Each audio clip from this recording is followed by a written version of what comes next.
Welcome to the Next Level Human podcast. As a human, you have a job to do. In fact, you have 4 jobs: to earn and manage money, to attain and maintain health and fitness, to build and sustain personal relationships, to find meaning and make a difference. None of these jobs are taught in school, and that is what this podcast is designed to do: to educate us all on living our most fulfilled lives through the mastery of these 4 jobs. I'm your host, Dr. Jade Teta, and I believe we are here living this life for 3 reasons and 3 reasons only: to learn, to teach, and to love. In this podcast, I will be learning, teaching, and loving right along with you. I'm grateful to have your company. Here's to our next level.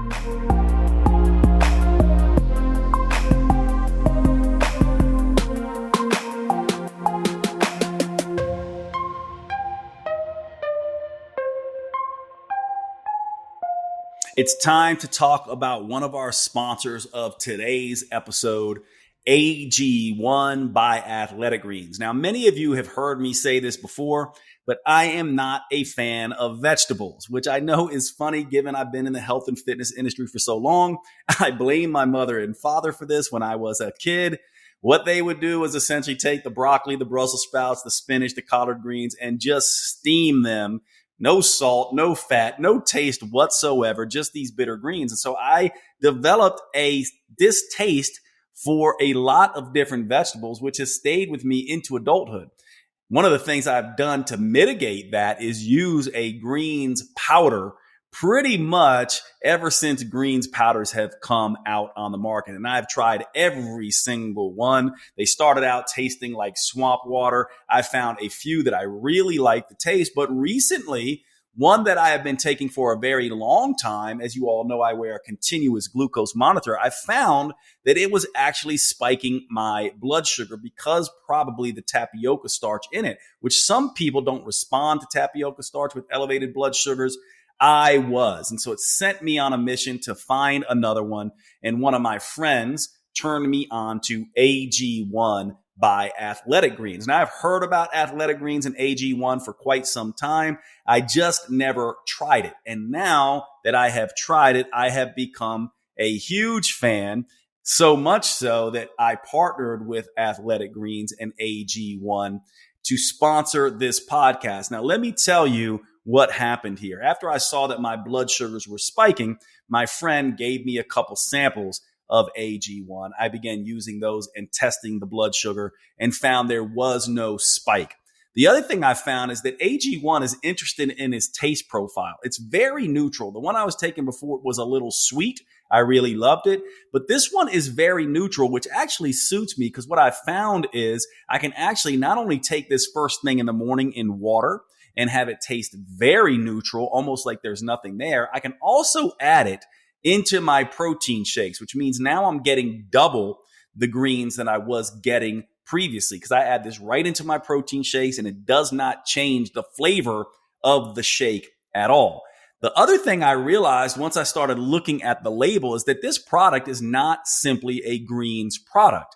It also is a multivitamin, multimineral. It also has fiber, which acts as a prebiotic. It has probiotics in it, and it has functional mushrooms, which act as adaptogens in it. That's 4 different products essentially in one. And I've been taking mushrooms for some time. I stopped taking them now because now I have this in my greens. I have also taken my multivitamin and make this my multivitamin. So I'm actually saving money, and this is going to save you money as well.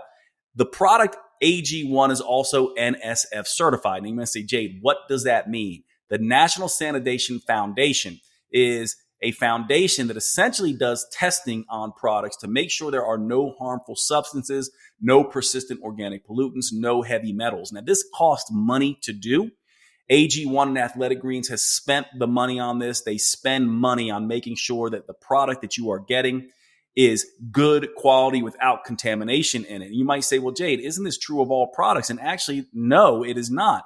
If you ever follow some of the news in this area through consumer labs and other things that do testing on these products, you'll see that many of them will have trace levels of things like mercury and cadmium and lead and things like that in them because they're not doing this testing. So this is an extra piece of insurance for us. The other thing I love about this product that I learned as I was doing my research on it is that this is the 52nd tweak or adjustment they have made to this product in their existence. AG1 has been tweaked 52 times. Now you might say, well, Jade, why would they be doing that? And the reason why is because they continue to improve. We know that science is evolving.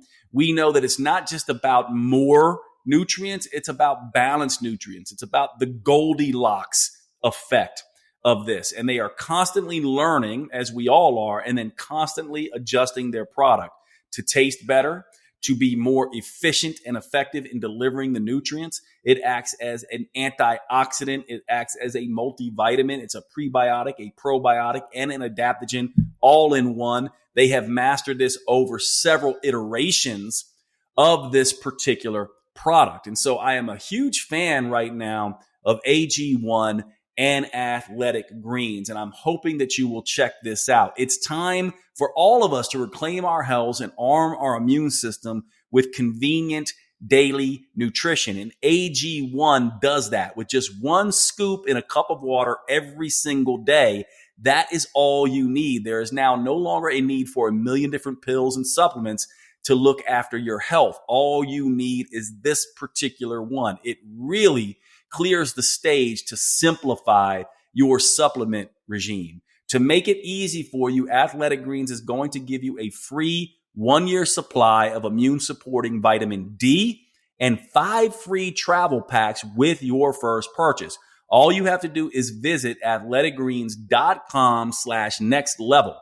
That's athleticgreens.com/next level to take ownership over your health and pick up the ultimate daily nutritional insurance. Check out AG1. I love it. I know you're going to love it. And I'm so happy that they are on board to sponsor the podcast as well. Thanks so much. Check out AG1, athleticgreens.com/next level. And let's get back to the show. So here's something that I would say is interesting about connection. And well, the first thing I'll say is that when you look at research on blue zones and stuff like this, you and I have talked about this, and this will bring us into this idea of contentment. And I think connection goes into this. But if you look at blue zone research, like, it's amazing that community, which obviously is what we're built for and is obviously where we get most of our connection. A lot of people think it's about what these people are eating or what part of the world they're living in. But when you look at that, like, these blue zones are in many different parts of the world. They're not just all in sunny, places. The diets are, sometimes extremely different. One of the things, and some of these places have a lot of what we would call negative behaviors. They drink, plenty of alcohol and things like that. And yet they're very long-lived and very happy. And the one thing that they all do have, though, that is similar is connection and community, and people who have lived in the same place, in the same community for a very long time with the same people.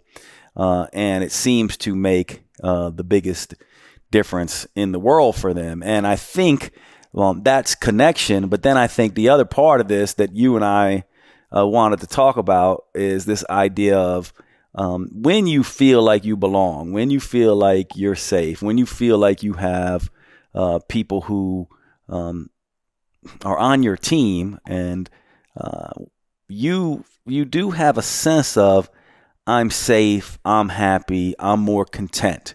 And I think if we look at metabolism, sort of in general, to me, it's just all about stress and stress management. And we think that it's about a supplement we take, the exercise we do, the diet.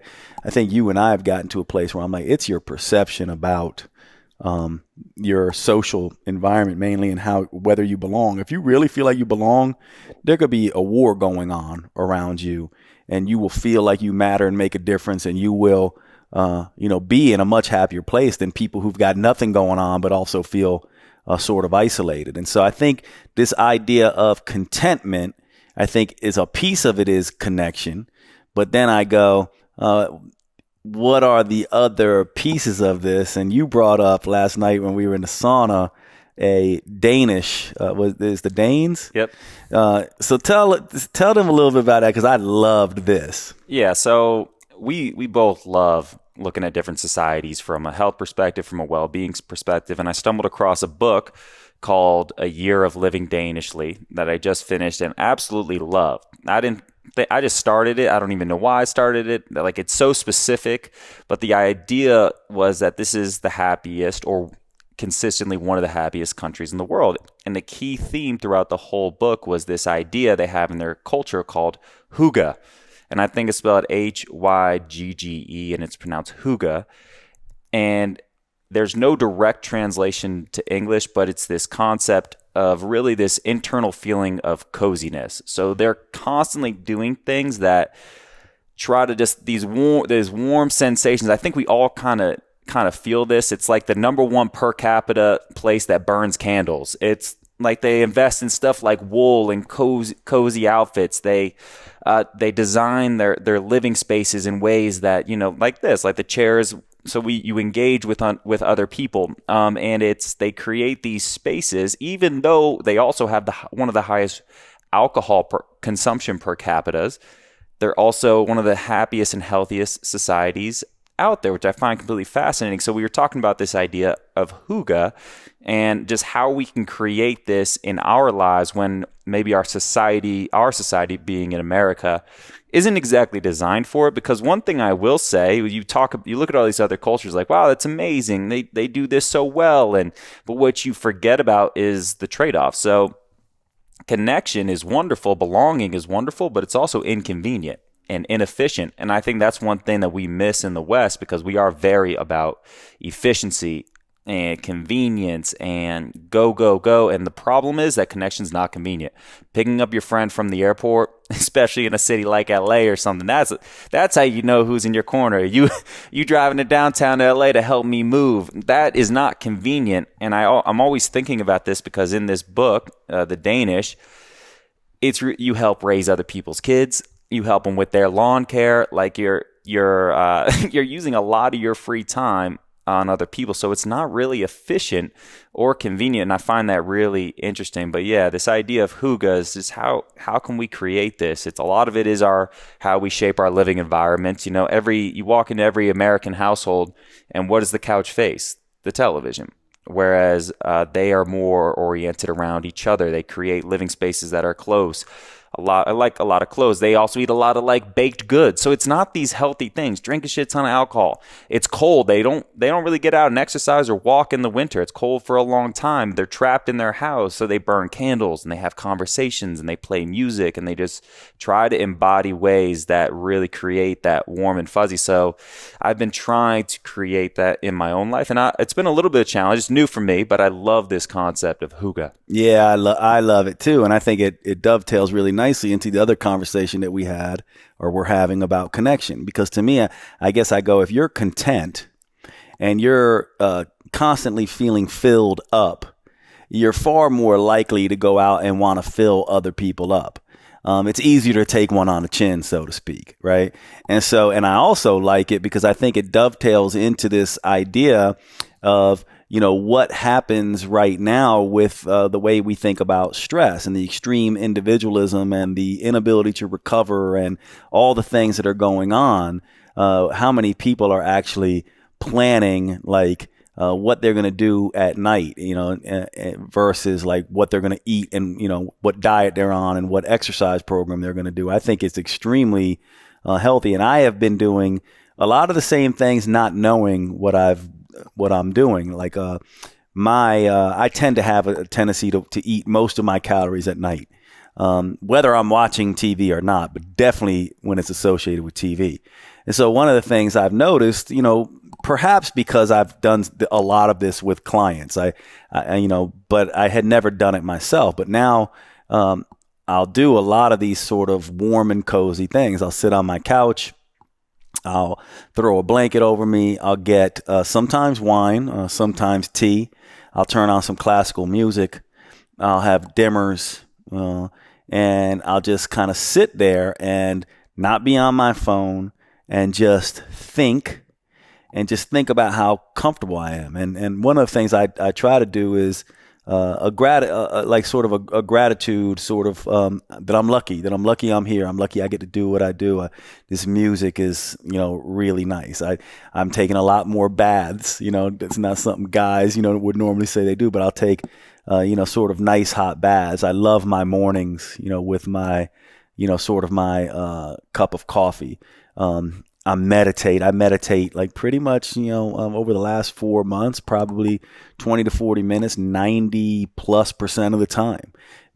And all of these things are sort of making me feel, when I go out of the house, very, very content with the way my life is, despite, some of the stresses and things like that. Yeah, exactly. It's how, and a lot of that is exactly what you said about it's stress prevention. One thing we talked about last night too, and about the Danish, it's a program that they have in Denmark where the government will pay for a career transition. So you don't have to have savings. They'll pay for the education to go to trade school. They'll give you 2 years of time, and they'll really sort of help you along that path. And I was thinking about that. It's like, wow, I know it's totally different. I don't really, it's definitely above my head, the politics and how governments work and the population. Like, everybody there is Danish. There's 3 million people.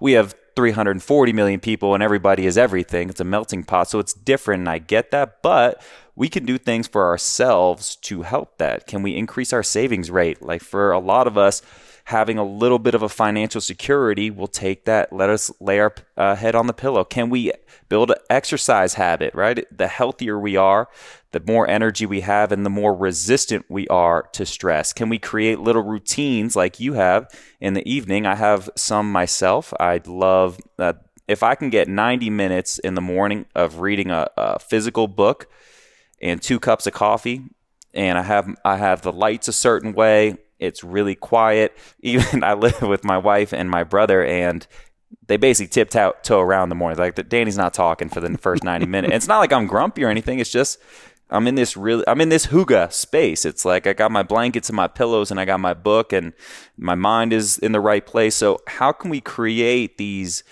systems in our life that help just make us more resistant to the inevitable stress of life? So no, we don't have government programs that maybe do a career transition, but can we set up savings and automate our savings in a way that if we did want to do that, we could do that? Can we automate our health routine so that when times inevitably get tough, we're more resilient to certain sicknesses and colds and things like that? So I'm always trying to think these days of just, even though we don't have all those things that was mentioned in the book, but there's a lot of things that I could take away and kind of create for myself. Yeah, actually, it's this. I'll tell you, if it just popped in my mind, so I'll share it. But when I was at NC State, I would on the weekends I would bartend, but I also got another job washing dishes at the North Carolina Museum of Art in Raleigh.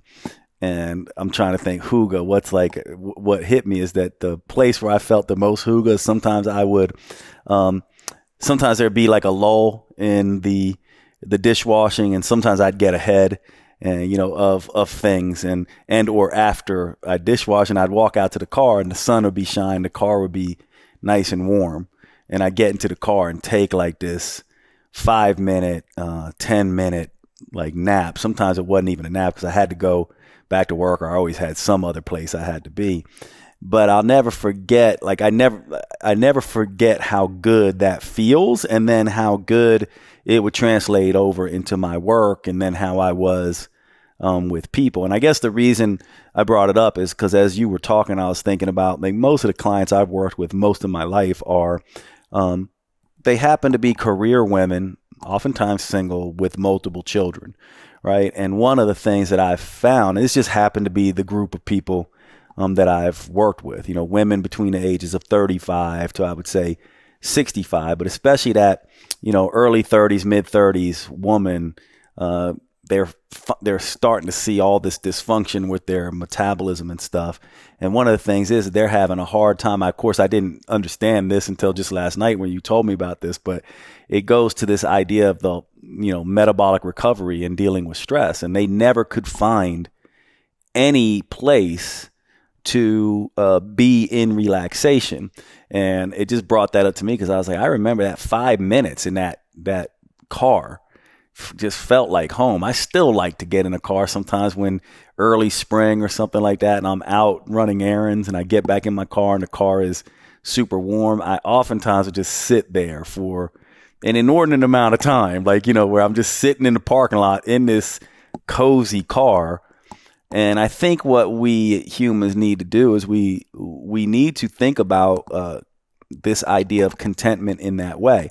Now, the one thing I'll say about this to begin this, to kind of push this further, is that I oftentimes, and I want to just get your take on this because this is ideas that I know we've played on, but I think it'd be useful for the listener to hear this.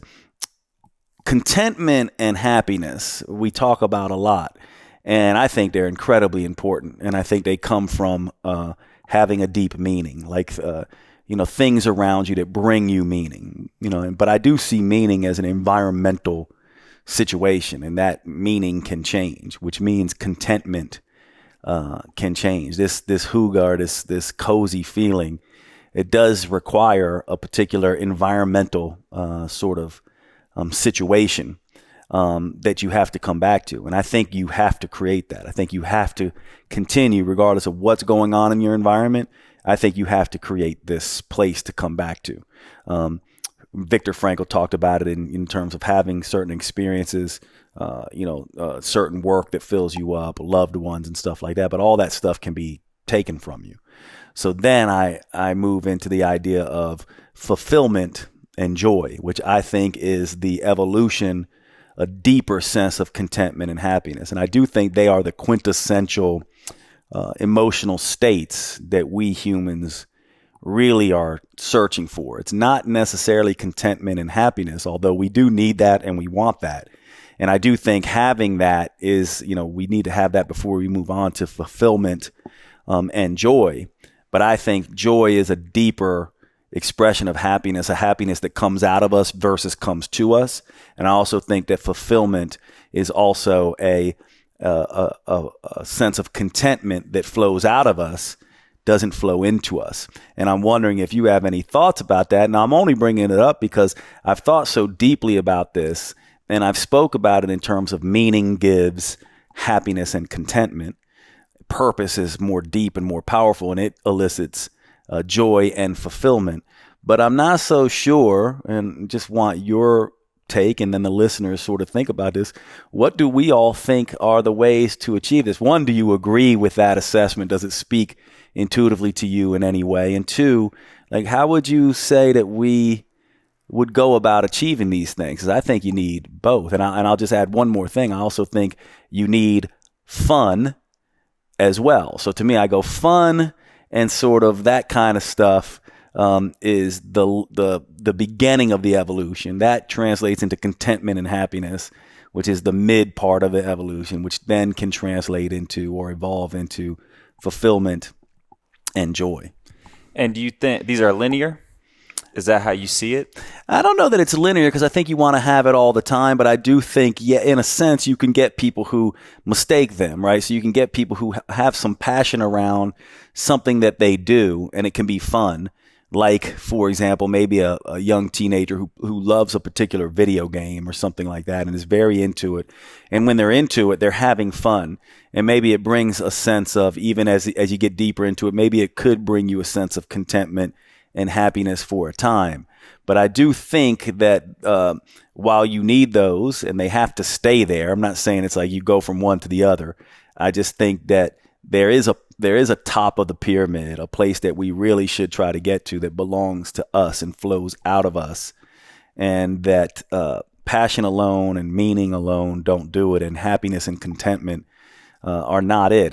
In fact, I'm bringing it up because I'm just wanting us all to think about the idea that I think it's kind of a mistake in our culture that we do talk about happiness and contentment as if it's something that can be maintained over the long run. I'm sorry to break into the show, but I wanted to take a second to cover one of our sponsors and tell you all about Paleo Valley at paleovalley.com. These are the grass-fed sticks that I tell you all so much about, that all of my friends know I have on hand constantly. They are in my car. They are at my house. I keep them at my sister's home and my parents' house. I have these things everywhere because they are the simplest, most convenient whole foods protein supplement you can get. Almost like carrying around pure protein, low carb protein in your pocket. They also, these Paleo Valley beef sticks are the only 100% grass-fed and grass-finished beef sticks on the market. They use organic spices. They are naturally fermented instead of using nitrates and nitrites that can be a problem in some of these cured meats. And they simply taste fantastic. Check out the original or the jalapeno. Those are my favorites. Please make sure you go over to paleovalley.com and visit. When checking out, use the code NEXTLEVEL for a 15% discount. Remember, our sponsors keep the show going by you giving them your patronage and spending your money on these high quality products. You actually do a few things. One, you're helping to support the podcast. And two, you are helping your health.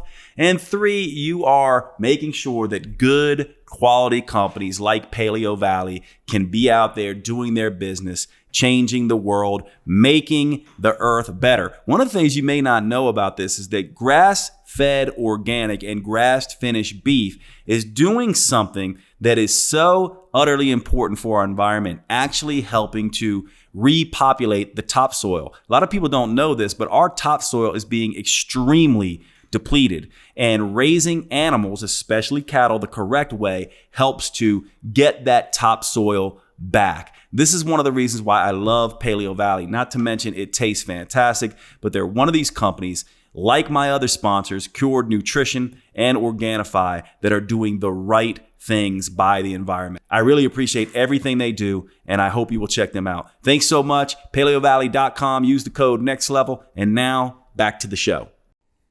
Yeah, that's interesting. I don't know if I have thoughts on your model right now, man. I'm letting it sink in a little bit, and I really like that. I always say that maybe it's related, maybe I'm misunderstanding, but this is things like fulfillment and even happiness are byproducts. They're not.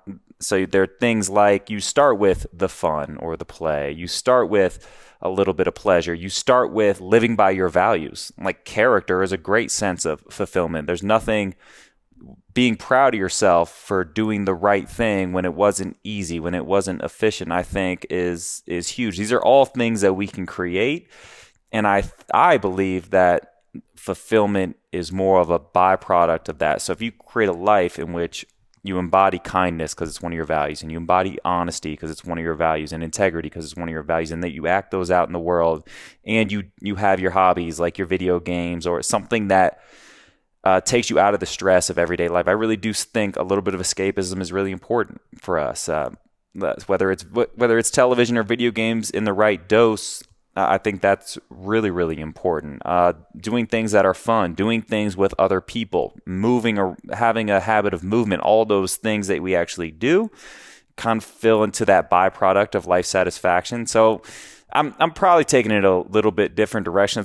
That's really interesting to think about, and I'll have to come back on the pod to talk about the model specifically. But something I stumbled across that I just want to share with all the listeners the other day is, do you know, Jay, the average age where people are where that life satisfaction is the highest and life satisfaction and fulfillment is the highest? What age you think?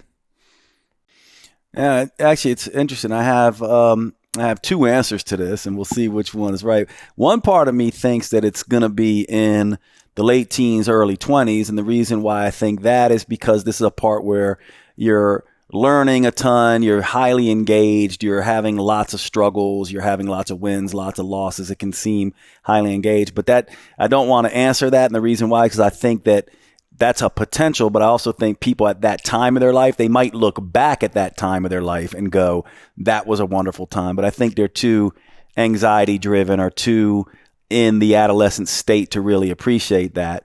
So, I think that's a part that someone might look back on, the ages between 19 to 30 as being like a really engaged, sort of happy time in hindsight. But if you're going to ask me in as an adult, I would probably say it's somewhere around retirement age, like somewhere maybe between the ages of 50 years old and 65 years old. And the reason I say that is because I think at this point in time, a lot of people will have had a measure of achievement. They are old enough to have figured some things out. They know where they sort of stand in life. They've developed some things they can look back on, like children, some things that they can be proud of and that kind of thing. So those would be, sort of my two answers. I also think that I don't think I'd be surprised if you told me it's older individuals. And the reason why is because I think people in their 80s can start that connection piece, apart, they start losing a lot of friends or spending a lot of alone time. Loneliness can creep up. But yeah, I'm curious, what is it? It's 80. And the reason why is, and now this is one study and this is one survey, but the survey had a good amount of, thousands of people, so a good amount of respondents. And it was 80, and actually it was pretty, it was pretty straight linear up. As you get older, you're more satisfied and fulfilled, and the reason why is acceptance. You're more accepting of who you are. You like yourself more than ever. You're okay sitting in a room with yourself, unlike ever before. I remember being a kid, and my grandpa always being the quietest guy in the room, but also kind of the happiest. Like his presence was very just confident and content. To use that word, content is probably what he was. So it's interesting that it's 80, and it's also interesting that we spend so much of our youth chasing achievement or the perfect body, or like the smartest mind. And meanwhile, when you get to 80, your brain's going, your body's going, you're not achieving anymore. A lot of 80-year-olds are not achieving anymore, and yet you have the most fulfillment. So I found that really interesting. But you do hit on something. I'll just throw this in there as a nugget. We've talked about this before, the reminiscence bump. So the reminiscence bump is what researchers call the period from 15 to 30, exactly what you were describing. And it does tend to be the most memorable part of life, good or bad. But we have when we think of memories, they're typically in that range. And the reason why is because it has the most novelty. So you're switching 15, start switching schools, you go to high school and you go to college and you go to the real world. You're in your 20s, you move around, or you're trying new jobs, you're doing different things, you're meeting a bunch of people, trying to date. So all this piled, it's actually the most memorable time, but you're right, it's the most anxiety ridden time. So people do look back on it fondly, but typically as we age, we get happier and more fulfilled and more just satisfied with both ourselves and life as a whole, which I found really interesting, because I was surprised that I didn't think older individuals either for that exact reason. Yeah, I love that so much. And it makes me think about myself even, this idea of, and maybe this is a Western thing, like I'm a very achievement oriented, and fulfillment certainly has a sense of achievement. I set out to do something. I feel fulfilled because I stood for something and I stood up for that thing that I, stand for. I actually showed up. But it's really interesting because, interestingly enough, Danny and one of the reasons Danny came into town is because my father, who he's very close to as well, because, me and Jill and Danny all lived together for a long time, spent a lot of nights over at my father's house. He's turning 80. And it's funny because when I think about him and in terms of my father's contentment, he's a pretty simple man, you know what I mean? And I don't know, I can see he's gotten fearful. Like he certainly talks about death a lot lately. Of course, it's coming for him, which, is not a nice thought for any of us. But one of the things I did notice, and sorry if this gets morbid, but I talked to my dad about death, and he seems to like the idea that someone's talking to him about it. But when I think about how content he is, I can pretty much vibe with that. He seems, to me, the calmest, the most just good. Like he seems in gratitude more often. Like sometimes I'll sit there with him when the whole family's around. He's like, isn't this great? Like, this is just great. Or the other day I was watching the Jets with him, which I haven't watched football in such a long time, but the Jets are doing really well. It's our favorite team, and I wanted to share that with him because we haven't shared it in a while. And he's just like, he's finding joy in things. Like, isn't this great? I've watched them since I've seen every Super Bowl. I saw Super Bowl III when they won, and maybe they'll get, and he just seems to be enjoying really small things. He does seem to be pretty content. And that's despite the fact that death is looming large in his mind.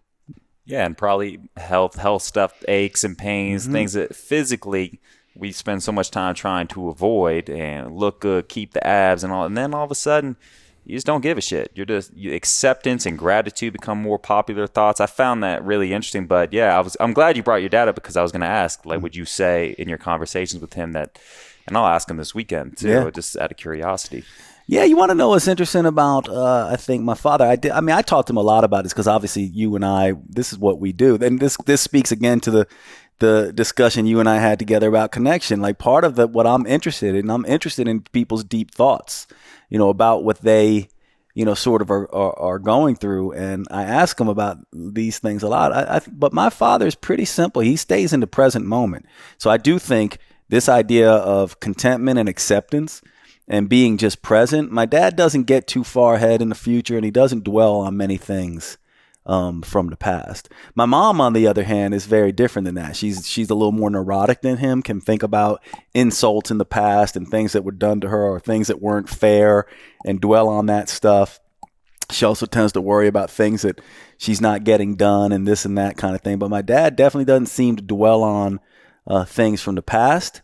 And I actually want to talk about, with this contentment, one particular thing that we talked about that I want to make sure, and that's regret. But I think that, the acceptance and this idea, he doesn't hold on to much. He's very much in the present moment. And I bet you if you ask him, when you ask him, he's just pretty much like, Dad, what was your secret? How do you feel about your life? And he's very well respected everywhere. He's not a successful man in the cultural level way of seeing it, but he's shown up for everybody, put his financial situation aside for everybody. All of his kids are successful because he helped us, and he does seem proud of himself, but I don't think he has any regret. And that's the other thing. How can we as humans have any sense of contentment at all if we are in regret about the past? And you had a lot to say about regret and the different aspects of regret. And I don't think you could feel content while you're feeling regret. But I'm wondering how you see that.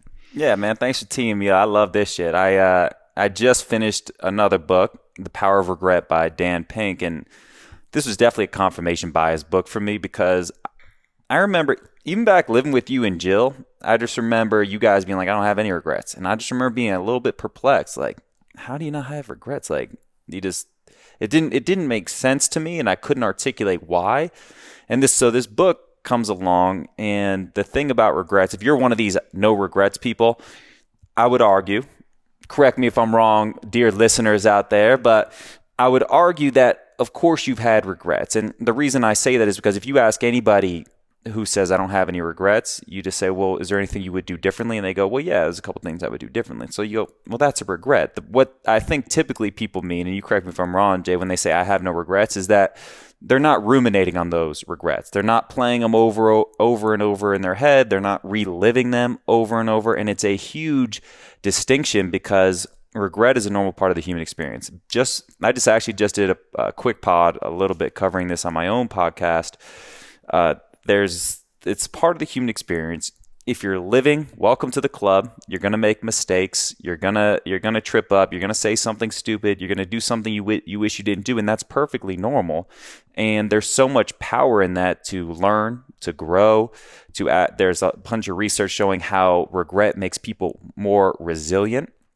Things like they track silver medalists in the Olympics, and they turn out to be the most persistent, hungry people in the world, because they play back this videotape in their mind. If I only just maybe trained a little harder, if only I just ran a little faster or played this curve a little differently, they could become even hungrier for the gold the next Olympics.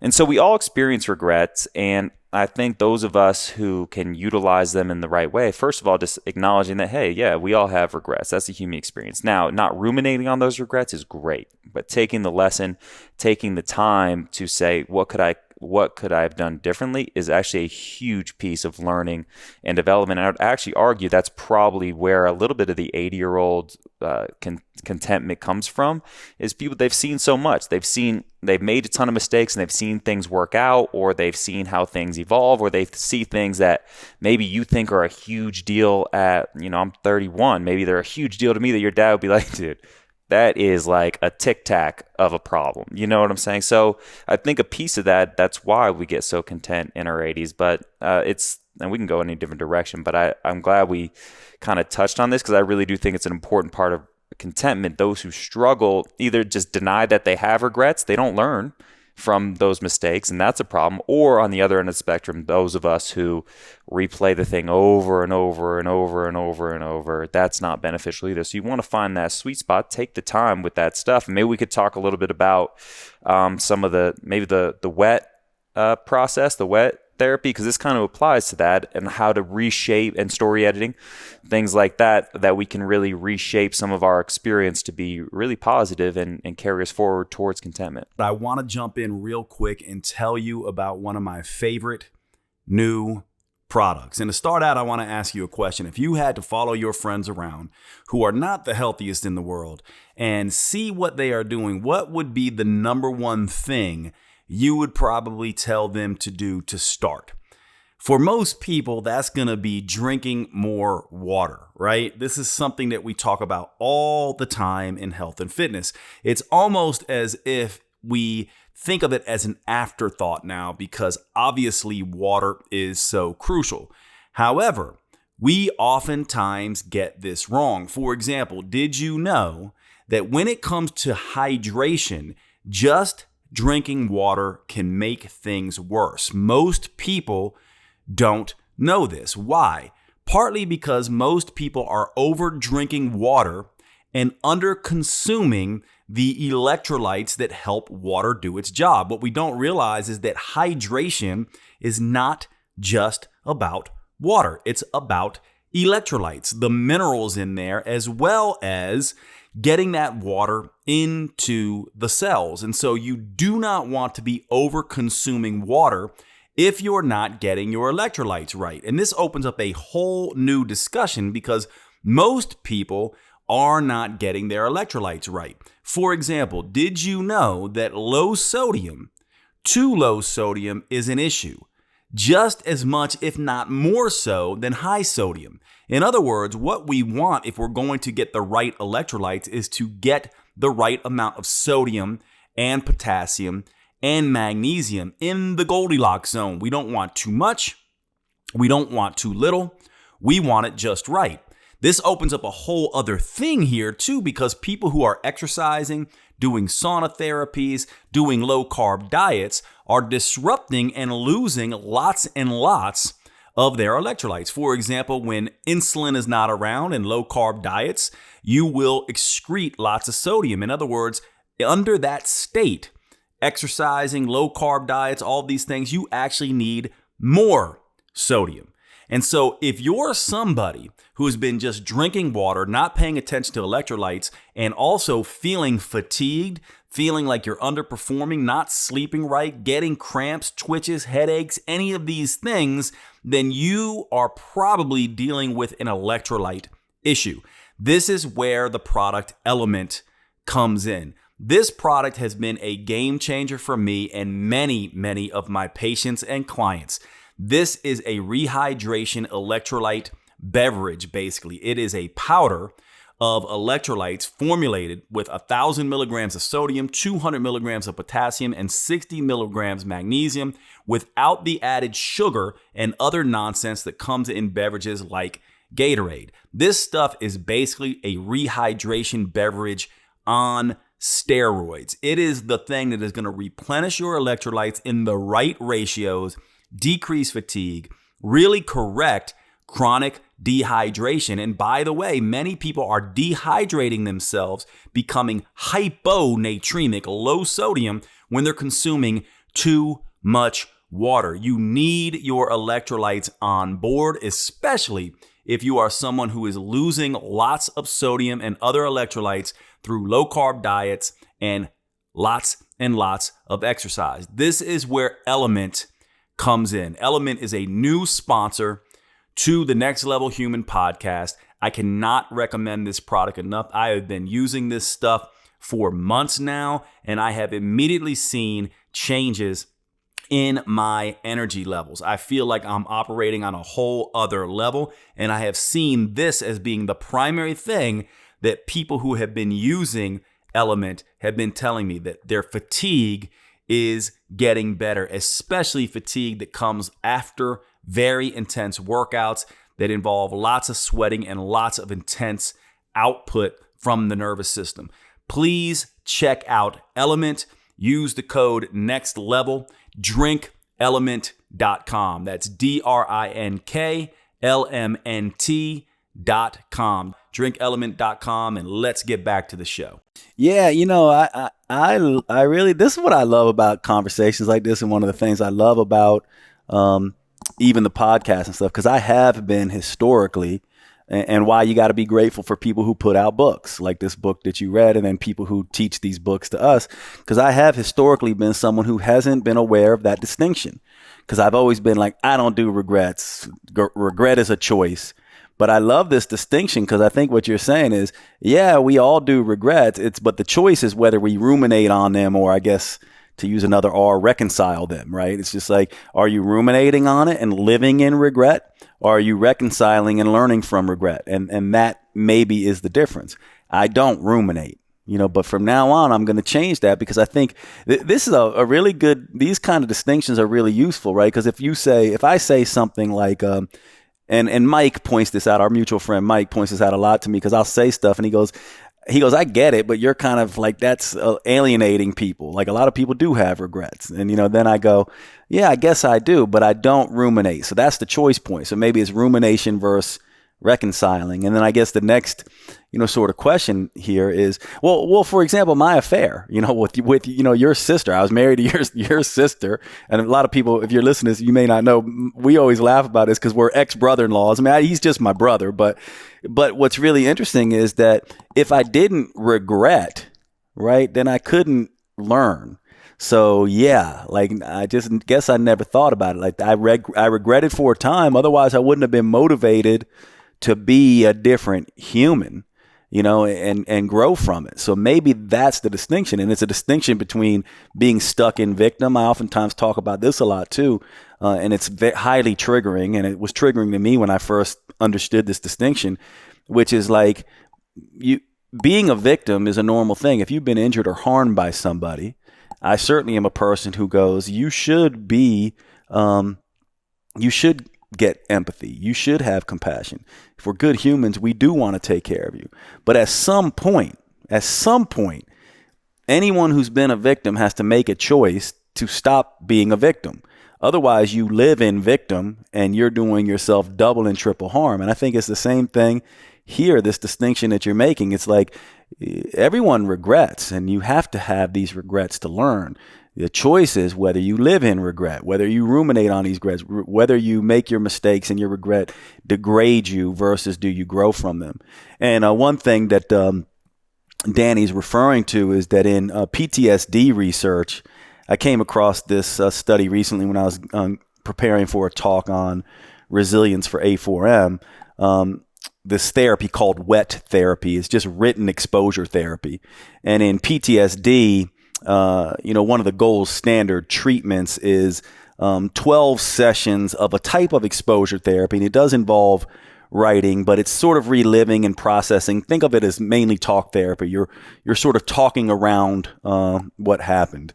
And it's been the gold standard, and it's 12 sessions, and each session is about 90 minutes, and it has a pretty high dropout rate. And this other therapy that's essentially 5 sessions, it involves writing about the emotions around what happened. And so you can imagine this is a pretty, traumatic thing for people who've been through, very traumatic events. But it's really the simplest therapy in the world. You basically go in, it's roughly 40 to 50 minutes. The therapist basically says, I want you to write about what happened, and I want you to focus on the emotions around it. and what, and that's really the first session. Write what happened, write your trauma, and focus on how you feel. And then the next time the person comes back, they do that again. And the third time they do it again. And now it starts to be a little bit like, now, put some meaning to it, So it's sort of like what Danny and I would call story editing, which is a sense of writing your story up to present moment and then writing into the future, imagining how it grew you. So this wet therapy is the exact same thing. It's just done over 5 sessions.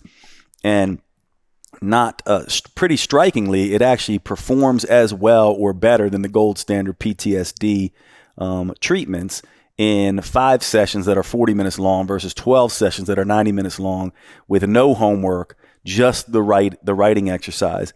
And I think what it might be speaking to is this idea of processing the feelings so you don't have to live in them anymore. One of the things that I think is crucial about feelings is that we have to be in our what I would call emotional integrity. We should make sure that we feel the emotions we feel.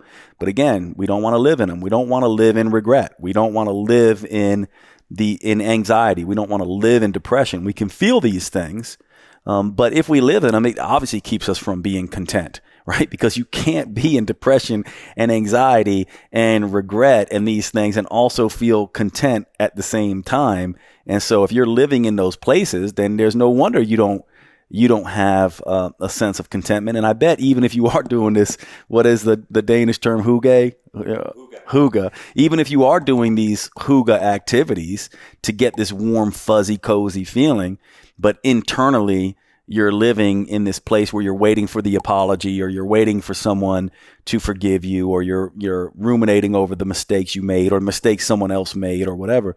How can you possibly, if you're living that day in and day out, you're a shell of yourself and you're not going to be able to get in that place. And I think that's why gratitude, as much as it's a cliche and it kind of bothers me, it's become such a cliche, but it is powerful because if you can get yourself into a gratitude state, everything does melt away. You can't be in a grateful state and be having regret and all these things. So gratitude to me may be a shortcut to contentment.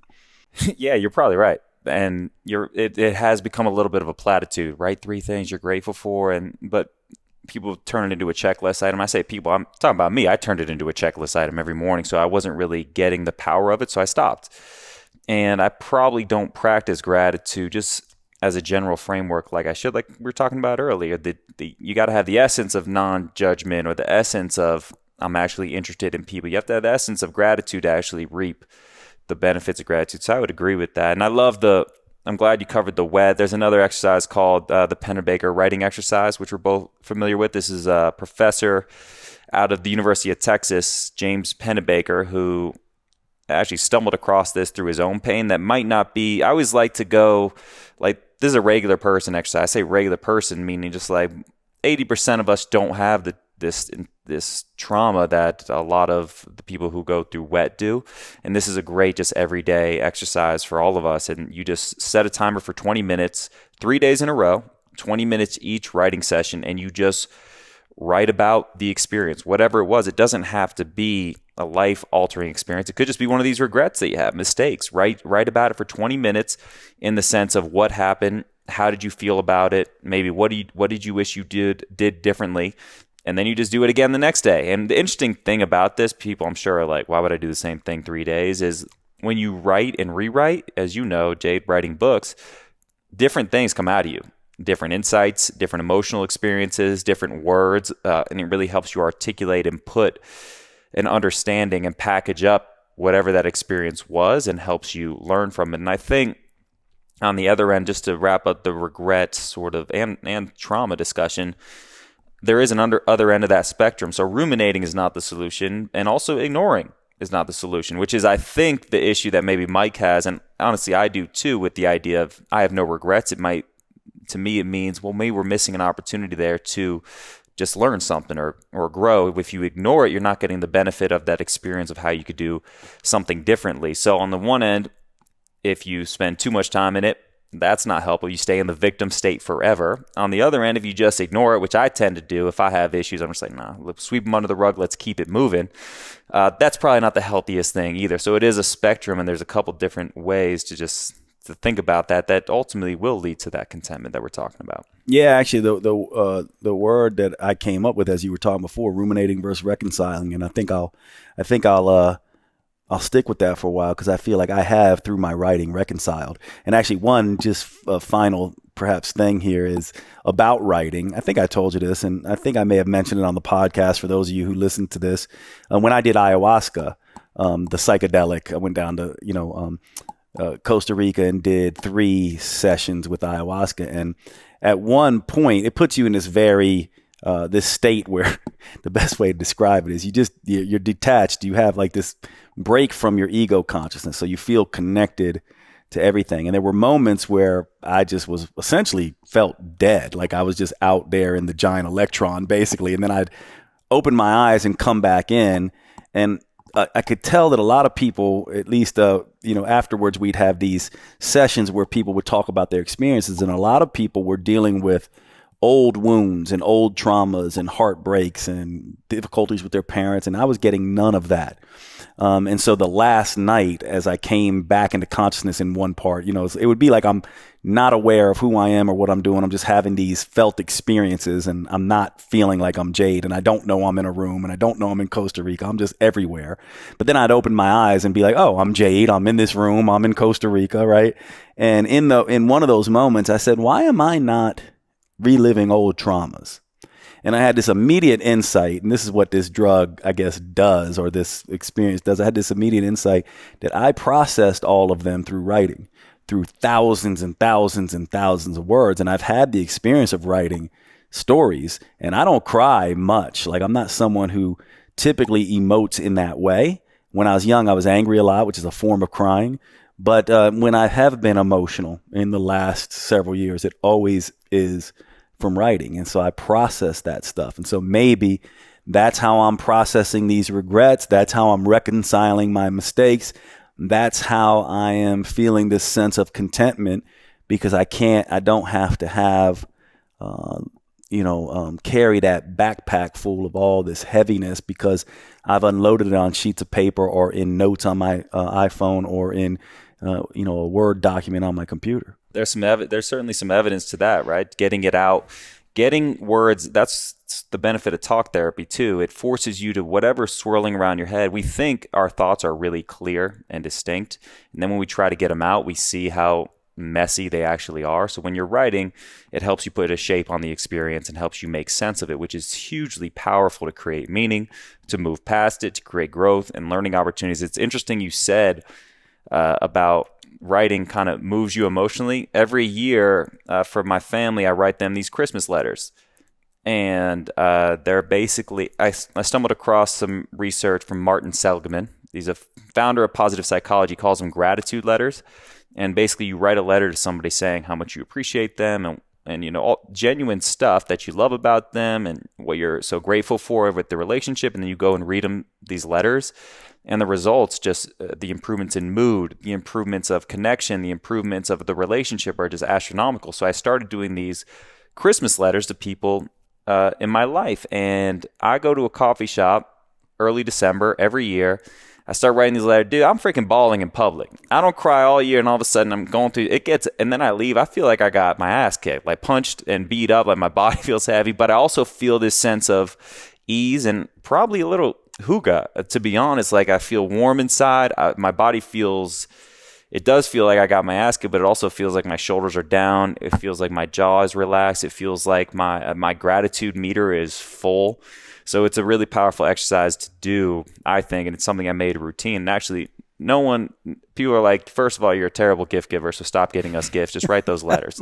So they actually appreciate them more as well, and I think it's really been beneficial to my relationships. I love that. Well, let's wrap up by giving, maybe, some of the major things you do in your life, or even just anything that you think is the most important for this conversation around contentment and even connection from the last conversation we had. Like, what would you say are the major take homes for people, that they, could focus on? Yeah, I'll give a short answer because I like stuff like that. And your mom actually inspired this one. And I kind of repeat this mantra to myself over and over and over. And your mom used to say, what'd she say? She would say, do your job and take a walk. Just like these simple little things. And my thing is take a walk and call someone. So it's like, I think very simply, the more you can move your body in very easy ways, taking a walk with a friend, stuff like that, and spend time with people that make you feel good. I think it's a very simple formula, because then it actually leverage all that stuff. When you're in movement, you get all the brain chemistry gets pumped up. You start feeling really good. Your energy is up. When you connect with people that you love, like I said, when I leave this trip, I'm going to be full of creative energy.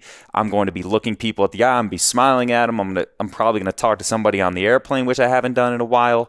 And so I would just say, figure out ways. And that's why I love frameworks and not like tactics, because I'm not going to tell you what to do with your life. I don't know what to do with my life, but I do know how important it is to just move your body and surround yourself with people that make you feel good. And I like to think that's the first domino down the path. And obviously we talked about a bunch of different tools, writing exercises, competence, random acts of kindness, gratitude. All of those things are absolutely wonderful, but find your own little mantra that just gets you around the people in your life that juice you up at the best you can. And it's a platitude to end this. This complex podcast ends with pretty basic advice, and everybody's like, great, thanks for the help, Dan. Actually, no, I actually think it's not. I really don't think it's it may be basic on the surface, but these are things that are incredibly important. It's the first thing that you'll forget when you're going through tough times. And my final thought would be something that is a little different. I'm going to do the same thing that Dan did and not rehash everything we talked about. I'll just share one silly little thing that I do that Danny knows, that you all might find silly, but I actually think it might be beneficial for some people. And to me, so I go, I'm playing a game, right? And the game that I'm playing, because we humans, we just tell ourselves stories. And my thought is the power of the stories we tell determines the quality of the life that we will live. So if we're telling a victim story or a world is bad story or humans are evil story or whatever it is, that's how the world's going to show up. So one of the games that I play is that someone is watching me. Now, most of you who listen to this podcast know I'm not someone who believes in a traditional God, but I have become more and more spiritual, and I have started to believe that there's certainly something, perhaps something that we're not necessarily aware of, that the universe is bigger than we may imagine. But I don't necessarily believe there's really anyone keeping score or anything keeping score. But the story that I can keep score, that at the end of my life, I'm kind of like in my head being like, I want a big generosity score on my scorecard when I am on my deathbed. I want a kindness score. I want to remember the big touchdowns I've had in life, things where I've helped people. And for me, that means without reciprocation, the need for acknowledgement or reward. For me, it's like, I want to be like, where did I take it on the chin for society? Where did I take it on the chin for friends? Where did I put my own needs aside for others? And something about this, it's just my game. So I'm not saying you use my game. I'm saying it may be useful to come up with a game for yourself about what is the story that you tell yourself that makes you feel warm and fuzzy inside about yourself. And this is one of the things that it does for me. Like when I can sit down at the end of the day, and it's not necessarily a gratitude practice for me. It's actually a practice of feeling proud of myself. So I have this pride, and pride is sometimes a negative word, but I have this proud score. How proud will I be of the actions that I've taken at the end of my life? And that actually allows me to get into a content state pretty fast. So we'll wrap up there, man. I mean, this is the problem with us, man. I have something else to share. We go 4 hours. Share it, and then we're going to end, because I think it's important when you have something that is elicited by something. I think you're tapping into something really powerful that we all need to tap into, and it's this discrepancy between our future selves and our present selves, meaning you say at the end of my life or at the end of the day, will I be proud of this? And I think that's a really important take home, because in brain studies, they show when we think about ourselves, one part of the brain lights up, and when we think about our future selves, a completely different part of the brain, we don't even lights up. So we don't even see ourselves as our future selves. They're complete strangers to us, which is really, really fascinating. And that's why these exercises and games you just mentioned are really important. Doing things, the deathbed exercise, on my deathbed, what will I be proud of? The eulogy exercise, if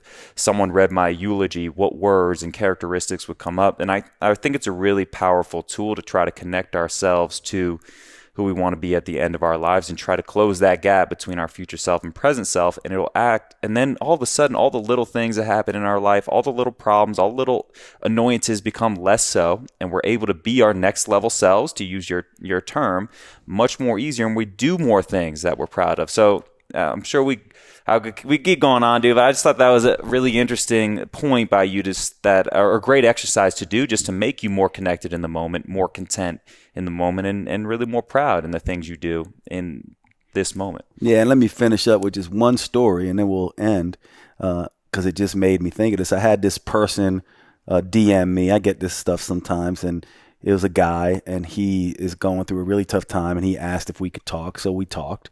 And so one of the things that happened is he was betrayed by his wife. His wife was with someone else. He, basically left the house.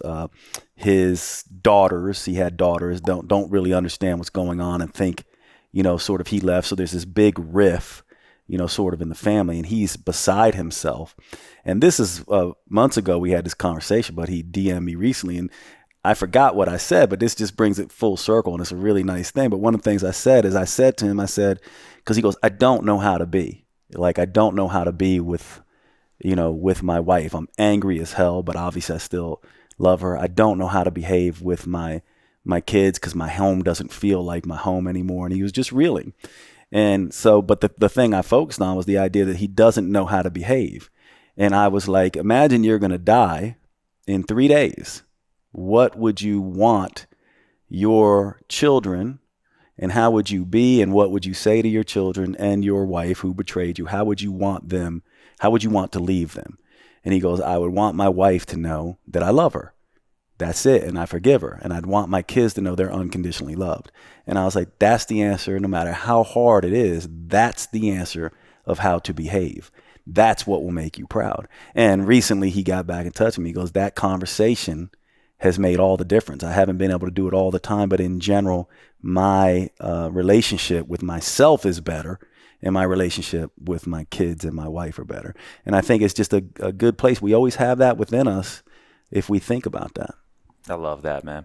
Yeah, that's a great spot to end the pod. That's really powerful stuff. Yeah, 100%. Thanks so much for hanging out on the podcast, you guys. Make sure that you check out Danny's podcast as well, and make sure you check out Next Level Tribe. What's the name of your podcast? Tell them. Take Care Radio. Take Care Radio. And at what's your Instagram? At It's Danny Coleman. At It's Danny Coleman. It's Danny Coleman. So at It's Danny Coleman. Take Care Radio for Danny. Make sure you check him out, and make sure you guys, if you really dig this stuff, Danny and I, it's funny. We wrote the book Next Level Tribe, and we got the first draft done in a weekend, 48 hours. It was really cool. And it's one of these books we were talking about the other day that has stood the test of time.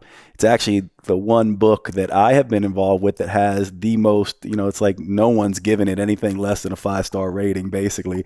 It's on Audible. Danny and I basically read it for Audible, and it's on Amazon.